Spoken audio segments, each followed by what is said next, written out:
And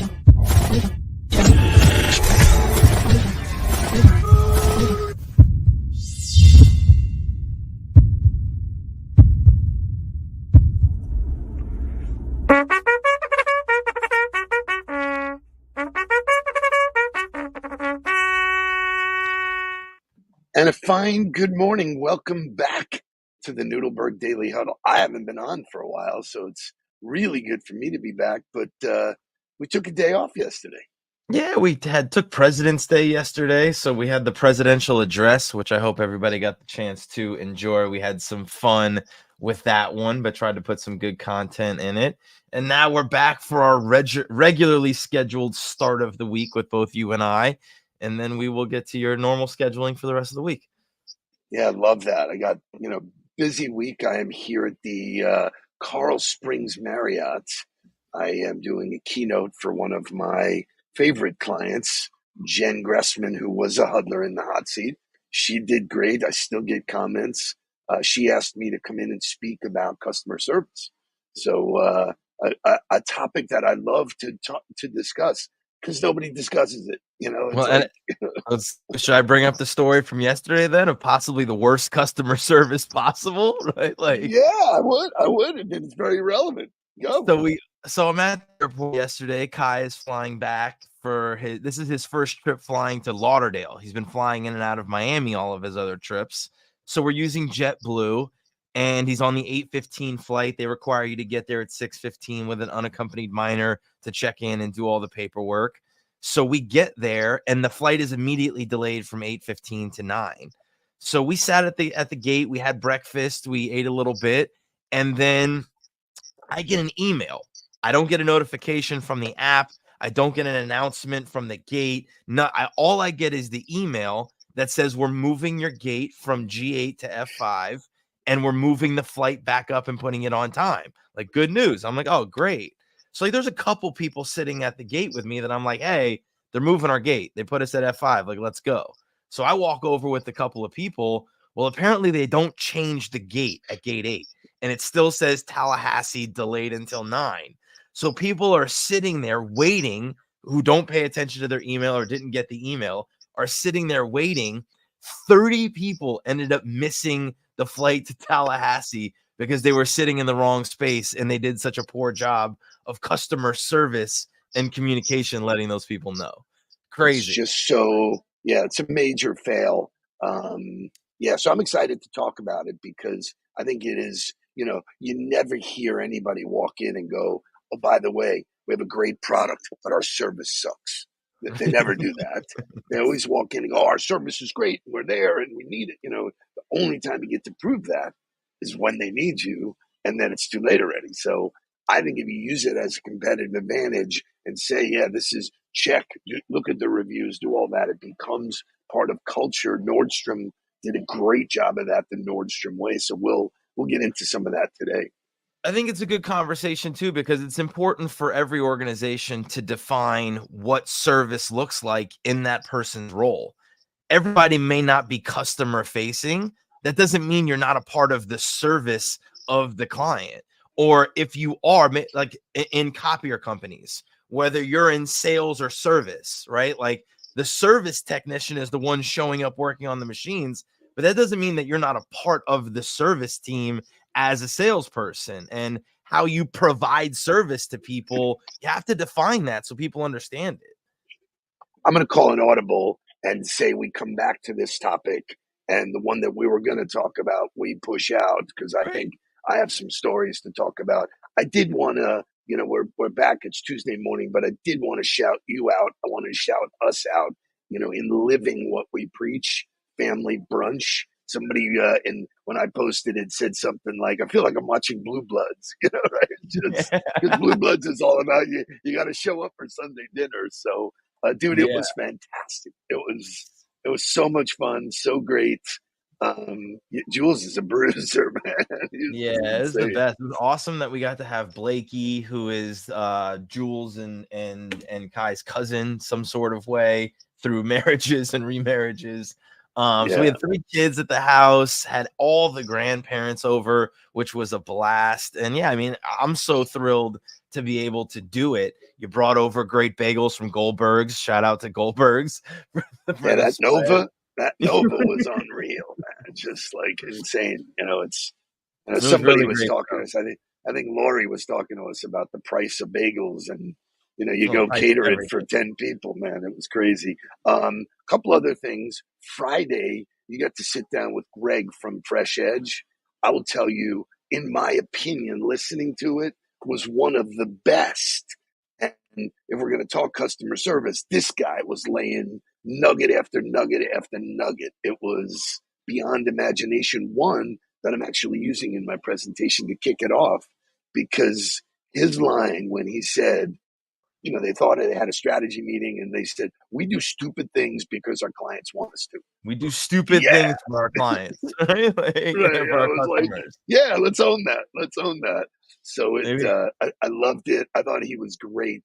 He certainly was complimentary of the work that you and Jake have done for them. They launched yesterday. So really, really fabulous stuff.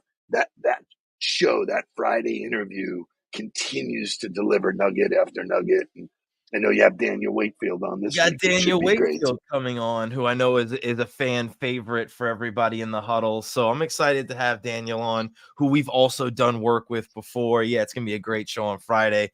And I hope that everybody got to understand why I enjoy working with Greg so much from that interview. Like when you get to Oh, work yeah. with another leader of a company that's like that, it makes the work so much fun, especially when you're talking about training and development and building the content and all of that.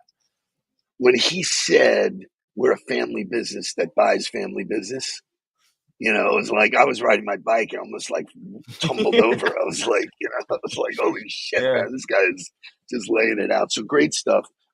I love our clients, as do you. Last night was a pinnacle for me. We did the virtual launch party for Making Waves. Lisa Lutoff Perlow, who was the former CEO, president and CEO of Celebrity Cruise Lines, she wrote a book called Making Waves, which I will show you in a second. Now, we had guests throughout. It was Lisa and friends. Far left is Captain Kate McHugh. She was one of the first captains, and they told the story about how she was brought in, never at that, she was never at that level, but she was brought in to be the captain, first female captain of Beyond. And she actually called us from sailing. They were actually sailing. The middle guy is Nate Burkus. Nate is a famous designer.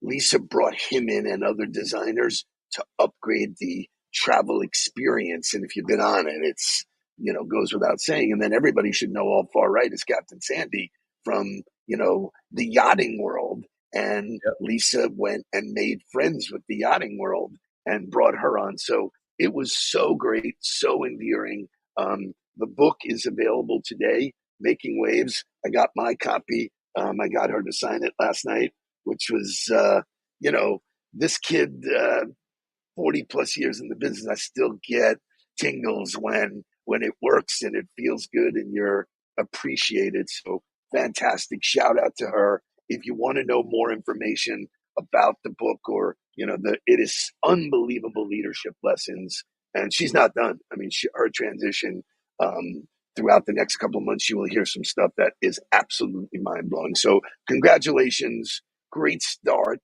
Let's wake this thing up because we got good stuff to talk about. Wake up, everybody. Get up, get up, get up, get up. Wake up, come on, come on. Wake up, everybody. Teach a new way. Maybe then now listen what you have to say. Wake up, everybody. No more sleeping in bed. No more about to thinking, time of thinking ahead. Come on.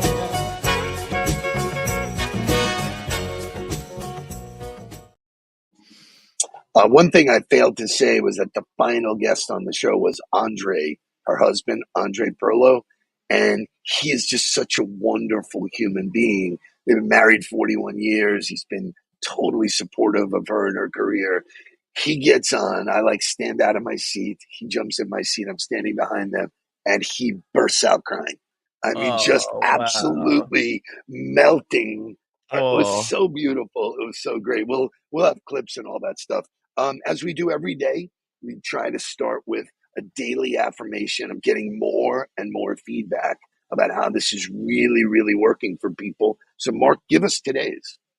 I open myself to the abundant flow of prosperity in all areas of my life, including finances. I release the grip of fear surrounding scarcity and welcome the positive energy of abundance with gratitude. Money is a force that flows into my life, allowing me to thrive, contribute, and manifest my dreams. It's a great relationship with money.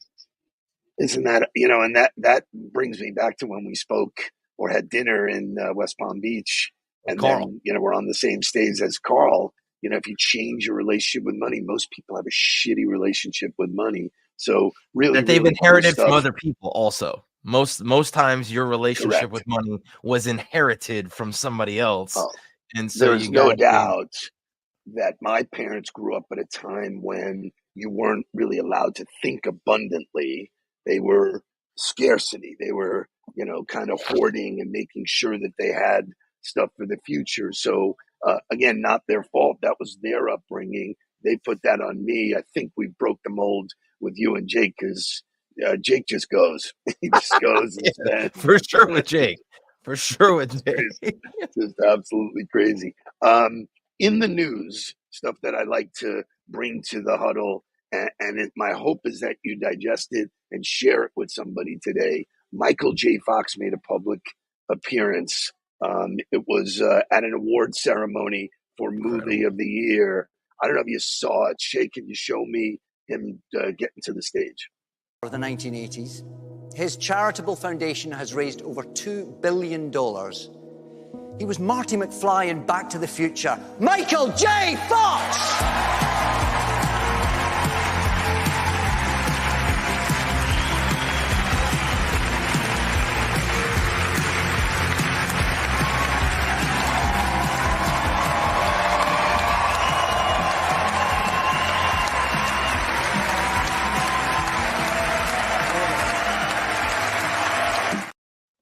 Insanity.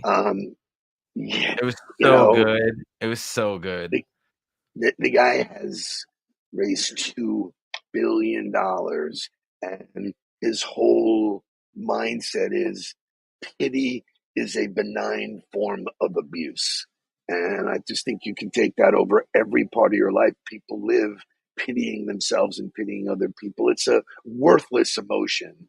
You know, if you turn it around, use it as fuel. So there is stuff to be learned from this. So let's do that and move on.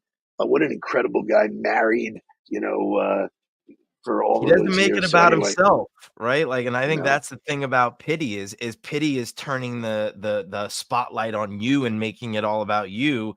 He has this disease. He's been battling this disease for so long now and fighting, but not fighting for himself, fighting for others, fighting for the ability to continue to stay in the industry, for the ability to provide for others, for the ability to create awareness, for the ability to raise funds. Like, when he has shifted the focus from him to everything else that's going on, it's been the driver for him to be able to really battle the disease successfully. And incredible to see him stand there and to see everybody give him a standing and you ovation. think of the TV shows and the movies and the stuff that he did, he just had such an amazing impact. And to Kitty's point, Kitty, great having you here this morning. He's inspirational. I was inspired by that. It changed my mindset. Jonathan Aaron's actually a real comment, not a smart, Yeah, a you know, great one. A snarky great one, one. man. Very good, a great one.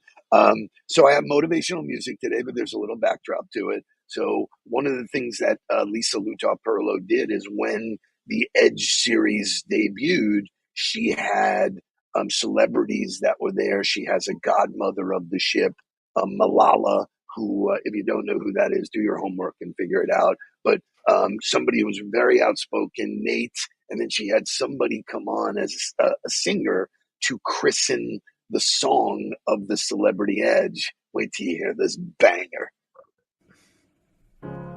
You're broken down and tired of living life on the merry-go-round. And You can't find a fighter, but I see it in you, so we gon' walk it out. Move mountains. We gon' walk it out and move mountains. And I'll rise like the day. I'll rise up, I'll rise unafraid. I'll rise up, and I do it 1,000 times again. And I'll rise up, I like the waves. I'll rise up, in spite of the ache. I'll rise up, and I do it 1,000 times again. You,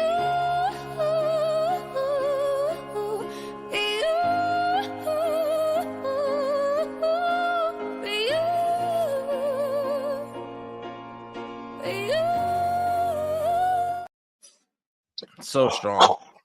So Yeah. strong. So, back when the Edge series, no one knew Andra Day, she was just singing at the Super Bowl. So I don't know if she sang the Black Anthem. So just an amazing voice. So let's switch gears to this customer service conversation. So I'm going to get up. I'm going to spend 45 minutes kind of teaching people what my view is. But I'll give you this tidbit from last night. When Nate Berkus was talking about designing the ship, the thing that stood out to him was the team of people that were hired to do it, all A personalities, sat down and Lisa said, the first thing I want you to design is the lounge for the crew. Oh, wow. I swear to God, man, I was like, when he said it, I felt like my feet were bolted to the floor, because how do you expect people to go and deliver high quality service if you treat them like shit in your organization? And it happens everywhere. High Yes. expectations, no reward, no pat on the back, no attaboy. So really unbelievable kickoff to this customer service conversation. Yeah, I think that's a great place to start, is understanding that you have to provide the setting for people to be able to thrive, the setting for people to come in. I used to talk about this in terms of football practice, right? Like when you walked across the white lines that started the football field, your mindset had to shift. It didn't matter what else was going on. You had to just show up there. Now, it was my responsibility as a coach to provide the environment and the energy to help them do that. I couldn't just ask them to do that and then beat the shit out of them for 2 hours prior to practice and expect them to show up and practice well. Like, I had to create a conducive environment for that. Leaders have to do that. So similarly, in changing your mindset, when you show up to work, it is your responsibility to say, I get to choose how I affect everybody around me, whether it's internal or external. But the leaders around me should be providing me opportunities and resources and things that help me do that if you're in the right organization. I mean, look at Jonathan just delivering unbelievable value to our huddle. Thank you. So Steve Wynn, success leaves clues. Performers don't like mediocre people. We know that. So you got to treat people right. Nick Saban did a great job of treating players right, and he got the most out of them. So I think, it goes back to my day when I was in the cell phone business, and people laugh. I said, listen, we were selling a product that didn't work. So we were early, and it just didn't work most of the time, and it was just part of the game, and you had to be willing to put up with it. When people would call, first thing was our opportunity to set the tone. If you're not smiling and you're belligerent or you want to create a bad atmosphere, you lost. Period. Bingo. People want to be heard. So I would make the joke that, have you ever called the cable company? Those people are pissed off, man. They're not nice, Right. and instantly, even though it's not Zoom, even on the phone, that emotion. So all of my people, customer service or forward-facing people, had to work in front of a mirror.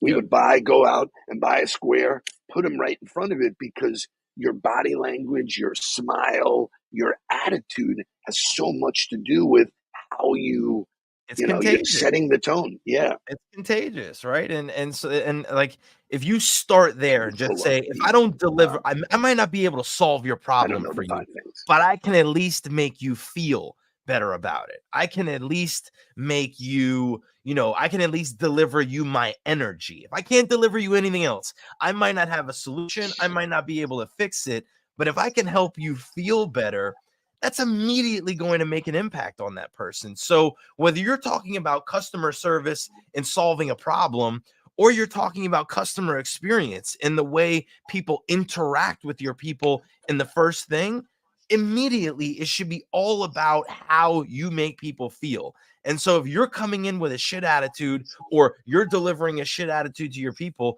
you better understand that that's going to be contagious and spread to everybody and show up when people walk in and see or meet you for the first time. So let me ask you a question. This is unrehearsed. It's not on the show notes. You go to a restaurant that everybody's talking about. It's the greatest food ever, but the service and the experience is not so great. You're out. What kind of meal did you have? You're out. You're out. But you go to a restaurant where the food is okay, serviceable, but the way they treat you, the way they greet you, everything about the experience is great. You tell your friends you want to come back. So, it is customer experience. So what is this, John? John, thank you for being there last night. What a blast, man. She's a fortunate he said he woman ordered to a have. deck of cards.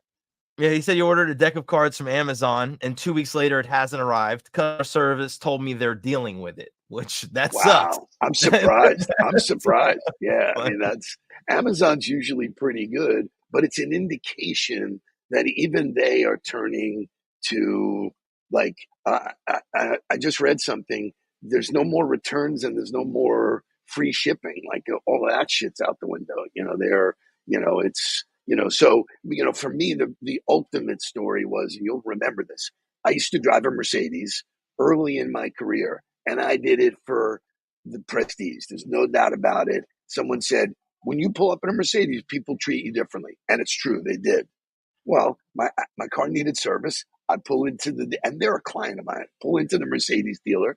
Guy checks it out. And he goes, hey, we're going to need to keep the car. I said, all right, just give me something on the lot or rent. No, we don't do that. What do you mean? I was like, I just spent $100,000 on a car and you're not giving me anything to No leave. service behind I it. have to go rent my car. I was floored, and they were like uppity about it. I said, you know what? Keep the car. I went across the street and I bought a Lexus. I don't know if you remember that Pearl Lexus. I bought it right on the spot. Yeah. You know why? Because they gave me a loaner. They cut my nails. They cut my hair. They did. They took care of everything. I mean, they were amazing. Yep. They changed the service paradigm. So I think the way I want to close it is that, and you alluded to it, if you use it as a competitive edge, if you use it as something that sets you apart, it has cost me thousands and thousands of dollars to make the right decision, because I always have empathy for, like, what would I want done to me? Right. And I trained my people that way. Don't get in an argument with somebody. Do the right thing, man. And it's not about the customer always being right. Like, I think that's the worst thing that people say is the customer is always right. No, they're not. That's not reality. No. But that shouldn't affect the way you treat them. Just because they're not right doesn't mean you should treat them differently. You should. That brings up a really tough decision, because some clients or customers are not. You can't please them. I know Helen in her business. It's just sometimes people make a point of being an ass. And it doesn't change the way Helen operates with people. I love this about Helen. No, Helen is Helen no matter what, right? I'm not going to stoop to your level. You don't see her behind the door. You don't see her behind the door, dude. I'm not going to change the way I operate because you don't operate at the same level or standard that I do. That's a standard. If you have a standard, you don't negotiate that for anybody. You are who you are, and you show up the same way regardless of who you're dealing with. If you allow a bad customer to change your customer service, that's a condition, not a standard. Yeah, now it's conditional on, well, is that person treated? That's not the way it should operate. You should have a standard of excellence in the way you deal with people, and nothing should make you negotiate that. It goes back to what you said. It's not my fault, but it's my responsibility. Right. Exactly. Yeah. So exactly. It's not my fault that this happened to you, but it's my responsibility to make it right.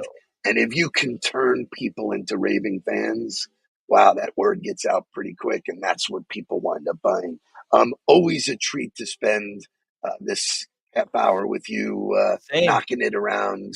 I'll be on stage shortly, and you got me fired up in this conversation. I'll be speaking about to Junior service. Achievement this morning about presenting. So it's going to be both of Me us too. talking to some people, talking about some great stuff. Love it. Gotta love that. Say hello to Casey. Say hello to Lori. Tomorrow, Lori is back in the in the driver's seat with me, Hopefully and we'll Kim have will Kim remember on. her keys. Let's go, Kim Zarni. She is on the docket, so should be a great show Everybody. tomorrow. Have a great day. Let's go. Let's get down to business. Please don't worry about me. I'm about to let my heart speak. My friends keep telling me to leave this. So let's get down